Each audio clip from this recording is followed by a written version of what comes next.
While the United States and Israel were waging war on Iran in June, the Global South-led organization BRICS quietly announced a new partner country. Vietnam has officially become a partner country in BRICS. This is very important because Vietnam is a major country in Southeast Asia. It has a population of nearly 100 million. Its economy has been growing very quickly. It's become a major manufacturing powerhouse for producing technological goods. And now Vietnam is part of the 20 countries that are members and partners of BRICS. Now, BRICS was founded in 2009 by Brazil, Russia, India, and China. And in 2010, South Africa joined. And in 2024, BRICS added 5 new full members, which are Egypt, Ethiopia, Indonesia, Iran, and the United Arab Emirates. And in 2025, BRICS added 10 partner states, which are on the path to full membership in the near future. Those countries are Belarus, Bolivia, Cuba, Kazakhstan, Malaysia, Nigeria, Thailand, Uganda, Uzbekistan, and Vietnam. Together, these 10 members and 10 partners represent the BRICS 20, often referred to as BRICS Plus. And together, the BRICS 20 make up more than 2/5 of the global economy. BRICS Plus is 44% of global gross domestic product, GDP, when you measure it at purchasing power parity, PPP. 44%, over 2/5 of the world economy. Moreover, BRICS represents the majority of the world population. Together, these 20 countries represent 4.45 billion people out of a population of 8 billion. So it's becoming undeniable that BRICS is an extremely important organization. Unfortunately, Western media outlets and governments often ignore BRICS and treat it like it's insignificant. But we're talking about a Global South-led organization that now represents over 2/5 of the global economy and over half of the world population. And this organization is especially important because of the geopolitical context in the world today. It is now openly admitted in Washington that the United States is waging a new Cold War against China. This is Cold War II. And within this second Cold War, BRICS represents a kind of new non-aligned movement. In fact, many of the members of BRICS are also members of the non-aligned movement, which was founded back during the first Cold War by Global South countries that did not want to join the US in its previous Cold War against the Soviet Union. They wanted to pursue their own independent paths of development. And just like in Cold War I, when the US government carried out many coups and regime change operations to try to destabilize independent governments and impose client regimes and puppets that would join it in its Cold War.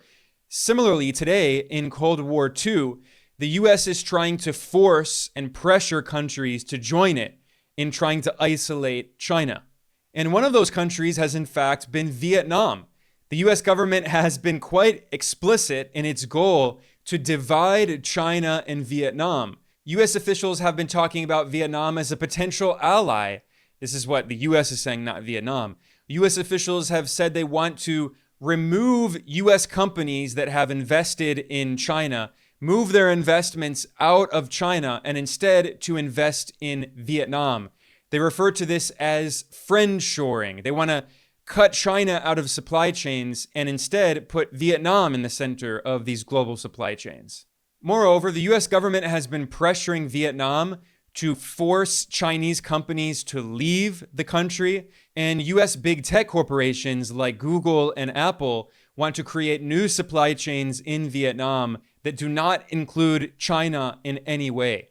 Bloomberg reported on the plan by the Donald Trump administration to try to isolate China by allying with countries in Asia. Bloomberg referred to this as a grand encirclement plan. It cited comments made by Scott Bessent, who is the billionaire hedge fund manager from Wall Street, whom Trump appointed to be his Treasury Secretary, to run the US Treasury. And Scott Bessent admitted that what the US is trying to do is use Japan, South Korea, Vietnam, and India to isolate China as part of this grand encirclement strategy. However, things are not going as Washington wanted. Vietnam is an independent, sovereign country, and its foreign policy is non-aligned. So yes, Vietnam does have good relations with the US, but it also has very good relations with China. And the Vietnamese government has made it very clear that it is not going to join the US in this new Cold War against China. Vietnam has been saying this for years, and the fact that now Vietnam has joined BRICS is a clear sign that Vietnam is not joining the US in its Cold War against China because, of course, the C in BRICS is China. So Vietnam's decision to join BRICS is a very clear message to Washington. And I have to say, I think Vietnam was very strategic in when it announced this decision because Vietnam had been invited to join BRICS as a partner country at the BRICS summit held in Kazan, Russia in October 2024. Most countries announced in January 2025 that they had accepted the offer to join BRICS. However, Vietnam waited and waited several months, and BRICS did not announce that Vietnam had accepted the invitation until June 2025, at the exact same time when the US and Israel were bombing Iran. The entire world's attention was focused on the war on Iran. So the US government was distracted and it was not able to focus its attention on pressuring or even threatening Vietnam not to join BRICS. Moreover, the Trump administration has done serious damage to the US government's attempt to try to recruit Vietnam in the new Cold War against China because in April, Donald Trump announced massive tariffs on countries all around the world. And of course, the main target of those tariffs was China, but not only China. Another country that was hit by very high tariffs from Trump was Vietnam. Trump announced tariffs of 46% on Vietnam. That would be a massive blow to the Vietnamese economy, which relies a lot on exporting to the US market. And the more the US threatens Vietnam with tariffs, the more it incentivizes Vietnam to diversify its foreign relations and continue to deepen its relations with China and other BRICS countries. And you can be sure that Chinese officials in Beijing saw Trump's tariff war as an opportunity to improve their relations with Vietnam and other countries, because just a few days after Trump announced these very aggressive tariffs on the world on so-called Liberation Day, that was on the 2nd of April, just a few days later, China's president, Xi Jinping, took a trip to Southeast Asia. He went to Vietnam. He met with his Vietnamese counterparts, and China and Vietnam signed 45 agreements, deepening their trade links, deepening Chinese investment in rail and in high-speed rail and infrastructure projects in Vietnam, and deepening their mutual supply chains. While the US has been trying to pressure Vietnam to remove China from its supply chains, the exact opposite is actually happening. And this is all very significant because historically, China and Vietnam have had very complex relations. Previously, before the Chinese Revolution in 1949, if you go back millennia, there were numerous dynasties, the kind of feudal empires in China. And some of these previous feudal dynasties in China mistreated Vietnam and colonized Vietnam. So there's been a long history of Vietnamese resistance against the old Chinese feudal empire.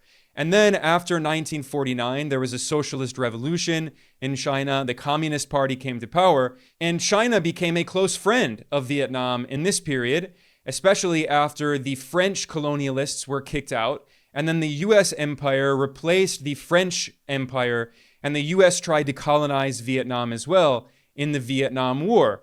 And during this war, the Vietnamese National Liberation Front, fighting for its own independence and sovereignty against US imperialism, they received support from the Soviet Union and from the People's Republic of China, despite the fact that in the 1960s, during the Sino-Soviet split, the PRC and the USSR had a major falling out, and they went from being major allies to adversaries. However, despite the Sino-Soviet split, Vietnam continued to get support from China and the Soviet Union, maintaining good relations with both countries.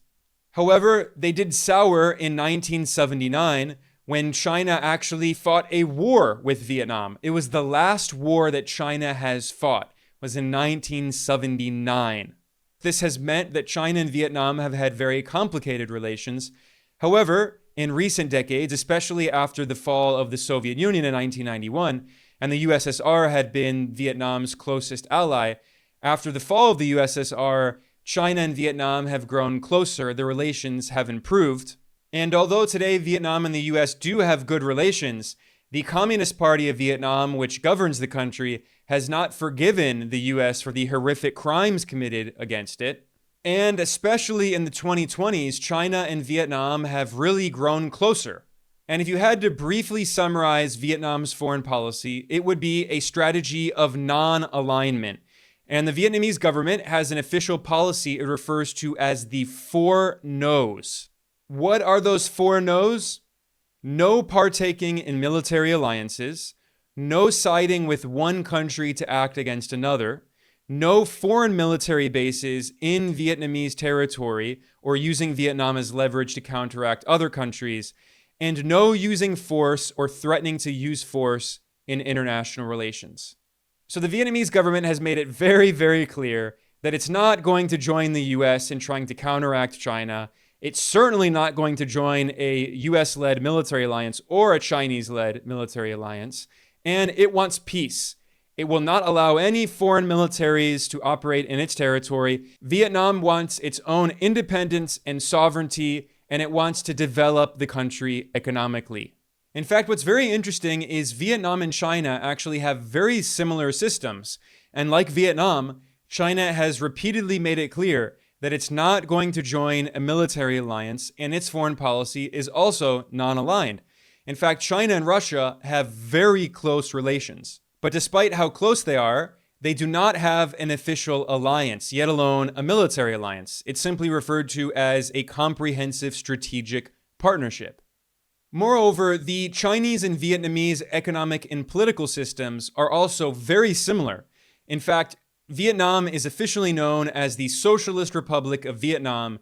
It's governed by the Communist Party of Vietnam, and its system is officially known as a socialist-oriented market economy.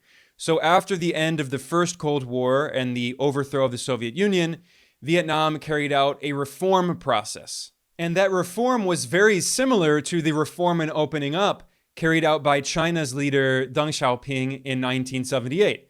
And like Vietnam, China is governed by the Communist Party of China, and China's system is called a socialist market economy, just like how Vietnam's is a socialist-oriented market economy.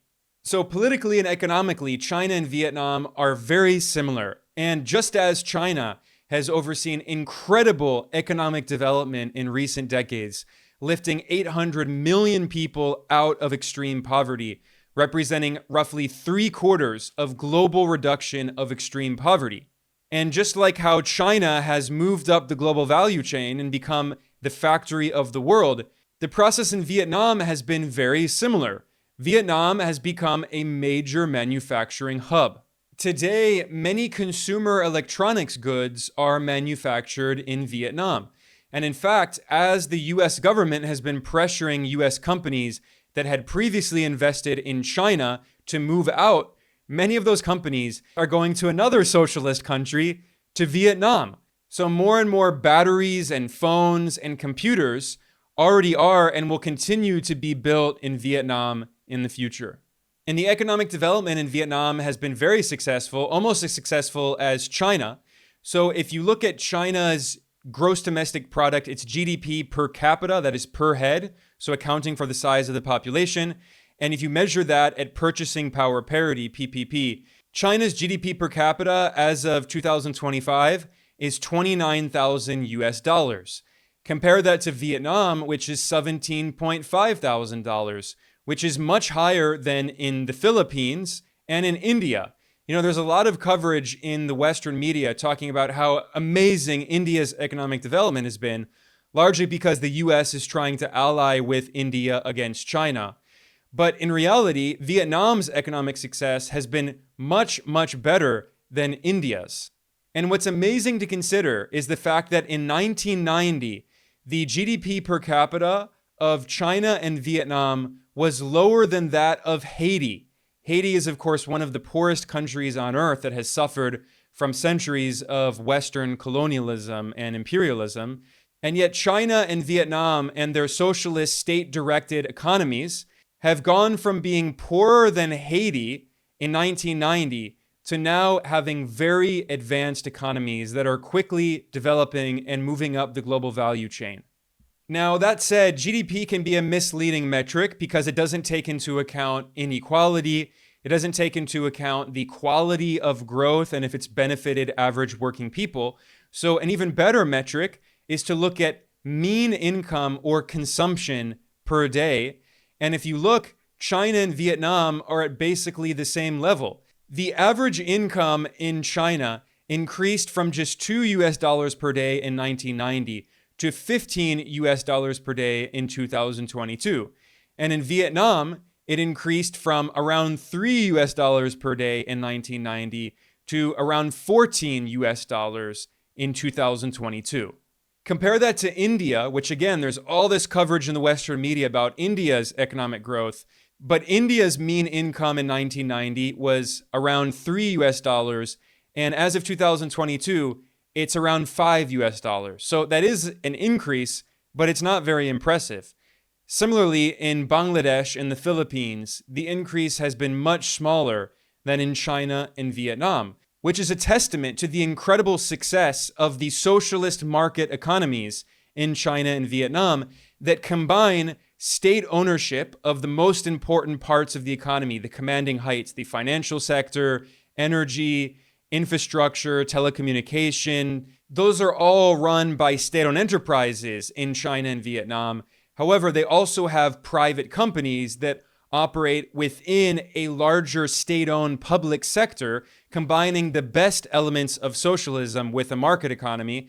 And they've been much more successful than the capitalist systems in countries like India and Bangladesh and the Philippines. This is even clearer when you look at the enormous growth in the life expectancy in China and Vietnam. Before China's socialist revolution in 1949, the average life expectancy was around 32 or 33 years. As of 2023, the life expectancy in China is now 78 years, which is the same life expectancy in the US. Similarly, in 1974, a year before the US was defeated in Vietnam, the life expectancy in Vietnam was only 55 years, and it had been falling for a decade because of the US imperialist war on Vietnam to try to colonize Vietnam after France had colonized Vietnam. However, in the past 5 decades, ever since the US was defeated in Vietnam, the life expectancy in the country has massively increased. And as of 2023, it was 75 years, which is just below the US and China. Now compare that to India. India has made significant progress in increasing its life expectancy, but not from as low of a level as China. And as of 2023, the life expectancy in India was just 72, compared to 75 in Vietnam and 78 in China. Now, given how much progress China and Vietnam have made in recent decades in lifting hundreds of millions of people out of poverty, in overseeing massive economic development, in raising living standards, it's obvious why the Chinese and Vietnamese governments are in fact very popular if you look at polls of people in China and Vietnam. In fact, the Western organization Alliance of Democracies does a study every year surveying people in different countries, asking if they consider their government to be democratic and representative. Now, this is a Western organization. This is not a Chinese or Vietnamese group.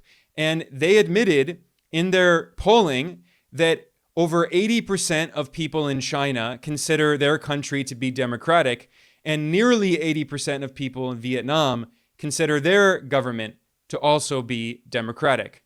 And for them, democracy means a political system and an economic system that benefits the people, not a small handful of capitalist elites like in the US, which is a country run by a bunch of billionaire oligarchs on Wall Street and in Silicon Valley. And that's why the Trump administration has a dozen billionaires. Trump himself is a billionaire, and he invites the world's richest capitalist oligarchs to join his cabinet members at his inauguration. It's a clear symbol of how the US and other Western capitalist countries are not democracies, they're oligarchies.